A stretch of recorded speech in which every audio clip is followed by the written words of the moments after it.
एकदा तु मुनयः प्रतर्हूत उतग्नायः सत्कृतं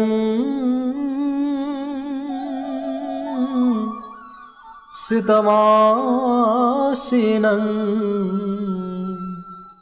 प्रपच्छुरेद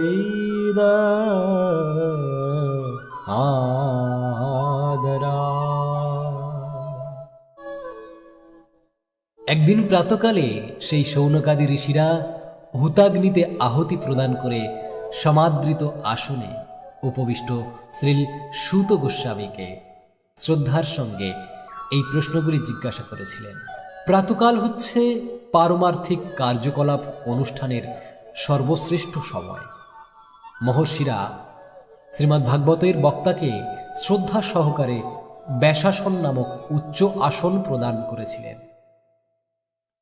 শ্রীল ব্যাসদেব হচ্ছেন সমস্ত মানুষের আদি গুরু। অন্য সমস্ত গুরুদেব তার প্রতিনিধি বলে গণ্য করা হয়। যথার্থ প্রতিনিধি হচ্ছেন তিনি, যিনি যথাযথভাবে ব্যাসদেবের দৃষ্টিভঙ্গি প্রদান করতে পারেন। শ্রীল ব্যাসদেব শ্রীমদ্ ভাগবতের বাণী শ্রীল সুখদেব গোস্বামীকে দান করেছিলেন এবং শ্রীল সুত গোস্বামী তা শ্রবণ করেছিলেন শ্রীল সুখদেব গোস্বামীর কাছ থেকে। গুরু পরম্পরার ধারায় ব্যাসদেবের সমস্ত আদর্শ প্রতিনিধিরা হচ্ছেন গোস্বামী।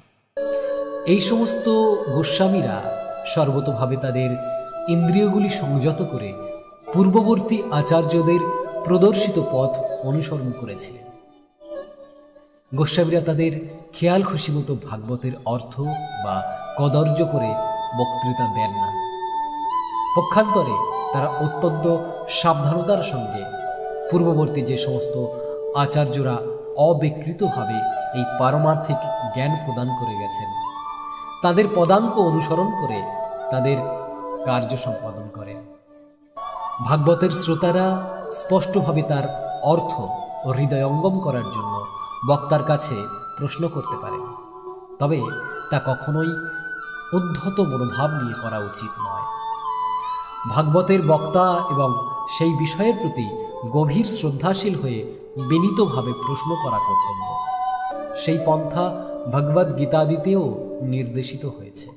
যথার্থ তত্ত্বদ্রষ্টার কাছে বিনীতভাবে শ্রবণ করার মাধ্যমে এই অপ্রাকৃত জ্ঞান লাভ করতে হয়। তাই নৈমিষারণ্যের ঋষিরা গভীর শ্রদ্ধা সহকারে বক্তা শ্রীল সুত গোস্বামীকে সম্বোধন করেছিলেন।